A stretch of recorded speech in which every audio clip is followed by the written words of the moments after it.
ಇನ್ನು ಬಿಜೆಪಿ ನಾಯಕರು ಪ್ರವಾಸದ ಬಗ್ಗೆ ಆಕ್ಷೇಪವನ್ನ ವ್ಯಕ್ತಪಡಿಸಿದ್ದಾರೆ. ಏನು ಹೇಳಿದ್ದಾರೆ ಕೇಳೋಣ ಬನ್ನಿ. ಅತಿವೃಷ್ಟಿ ಬರಗಾಲದ ಸಮಸ್ಯೆಗೆ ಈ ಸರ್ಕಾರ ಸ್ಪಂದಿಸದೇ ಇರುವಂಥದ್ದು ಆಯಾ ಜಿಲ್ಲೆಯ ಡಿಸ್ಟ್ರಿಕ್ಟ್ ಅಡ್ಮಿನಿಸ್ಟ್ರೇಷನ್ ಮತ್ತು ಜಿಲ್ಲಾ ಉಸ್ತುವಾರಿ ಸಚಿವ ಕಣ್ಣು ಮುಚ್ಕೊಂಡು ಕುಂತಿರುವಂಥದ್ದು ಭಾಳ ಸ್ಪಷ್ಟವಾಗಿ ಎಲ್ಲ ಕಡೆ ಕಾಣ್ತಾ ಇದೆ. ಎಲ್ಲ ಜಿಲ್ಲೆಗಳಲ್ಲಿ ನಮ್ಮ ಮಾಧ್ಯಮದ ಸ್ನೇಹಿತರು ಚುನಾಯಿತ ಪ್ರತಿನಿಧಿ ಹೆಚ್ಚಾಗಿ ವಾಸ್ತವಿಕ ಮಾಹಿತಿಗಳನ್ನು ತಿಳಿಸಿದ ಮೇಲೂ ಸಹ ನಮ್ಮ ಮುಖ್ಯಮಂತ್ರಿಗಳು ಆ ಕುಂಭಕರ್ಣ ನಿದ್ರೆಯಿಂದ ಮೇಲೆದ್ದಿಲ್ಲ. ಈ ಸರ್ಕಾರಕ್ಕೆ ಮಂತ್ರಿಮಂಡಲದ ವಿಸ್ತರಣೆ, ಉಪಮುಖ್ಯಮಂತ್ರಿ ಮಾಡಬೇಕೋ ಬೇಡ, ನಿಗಮ ಮಂಡಳಿಗಳನ್ನು ಪ್ರಮುಖರು ನೇಮಿಸುವಂಥ ಗೊಂದಲಗಳು ಇದರಲ್ಲಿ ತಲ್ಲೀನರಾಗಿದ್ದಾರೆ ಹೊರತು ಅದೇ ರೀತಿ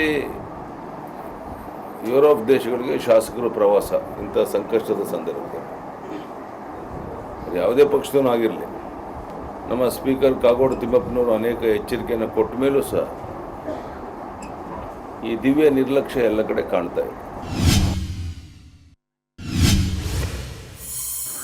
ಫಾರಿನ್ ಟೂರ್ ಹೋಗೋದಿದ್ದರೆ ಸಮಯ ಸಂದರ್ಭ ನೋಡಿ ಹೋಗಬೇಕಾಗಿತ್ತು. ಈ ಸಂದರ್ಭದಲ್ಲಿ ಜನ ಸಂಕಷ್ಟಕ್ಕೀಡಾದಂಥ ಸಂದರ್ಭದಲ್ಲಿ ಅವ್ರವ್ರ ಜಿಲ್ಲೆಗಳಲ್ಲಿ ಅವ್ರವ್ರ ಕ್ಷೇತ್ರಗಳಲ್ಲಿ ಉಳಿದು ಜನರ ನೆರವಿಗೆ ಬರಬೇಕಾಗಿತ್ತು.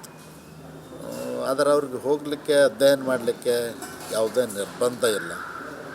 ಅದರ ನಮಗೆ ಸಾಮಾಜಿಕ ಹೊಣೆಗಾರಿಕೆ ಜವಾಬ್ದಾರಿಯನ್ನು ನಾವು ಅರ್ಥ ಮಾಡಿಕೊಂಡು ಯಾವ್ಯಾವ ಸಮಾಜದಲ್ಲಿ ಯಾವ್ಯಾವ ರೀತಿ ನಾವು ಕಾರ್ಯವನ್ನು ನಿರ್ವಹಿಸಬೇಕು ಅನ್ನೋದನ್ನು ಅರ್ಥ ಮಾಡ್ಕೊಳ್ಬೇಕು. ಖಾಸಗಿ ಪ್ರವಾಸನೇ ಇರಲಿ ಅಥವಾ ಸರ್ಕಾರದ ಪ್ರವಾಸನೇ ಇರಲಿ ಅಥವಾ ಅಧ್ಯಯನಕ್ಕಾಗಿ ಅಥವಾ ಯಾವುದೇ ಕಾರಣಕ್ಕೆ ಅವ್ರು ಹೋಗಲಿಕ್ಕೆ ಅಭ್ಯಂತರ ಇಲ್ಲ, ಹೋಗ್ಬೋದು, ಯಾರಾದರೂ ಹೋಗ್ಬೋದು.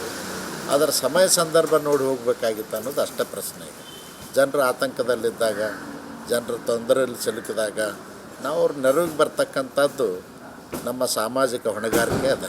ನಾವು ಶಾಸಕರಾಗಿ ನಮ್ಮ ಜವಾಬ್ದಾರಿಯನ್ನು, ನಮ್ಮ ಕರ್ತವ್ಯವನ್ನು ನಿಭಾಯಿಸಬೇಕಾಗ್ತದೆ. ಮತ್ತು ಅಧಿಕಾರಿಗಳ ಜೊತೆಯಲ್ಲಿ ಸಭೆ ಸಮಾರಂಭ ಮಾಡಿ ಅವ್ರಿಗೆ ನೆರವು ನೀಡತಕ್ಕಂಥದ್ದು, ಅವ್ರಿಗೆ ಆತಂಕಗೊಳಗಾದವ್ರಿಗೆ ಅವ್ರಿಗೆ ಮಾನಸಿಕವಾಗಿ ಧೈರ್ಯ ತುಂಬತಕ್ಕಂಥ ಕೆಲಸ ಎಲ್ಲ ಆಗಬೇಕಾಗ್ತದೆ. ಆ ನಿಟ್ಟಿನಲ್ಲಿ ಕಾರ್ಯಪ್ರವೃತ್ತರಾಗೋದು ಒಳ್ಳೆಯದು.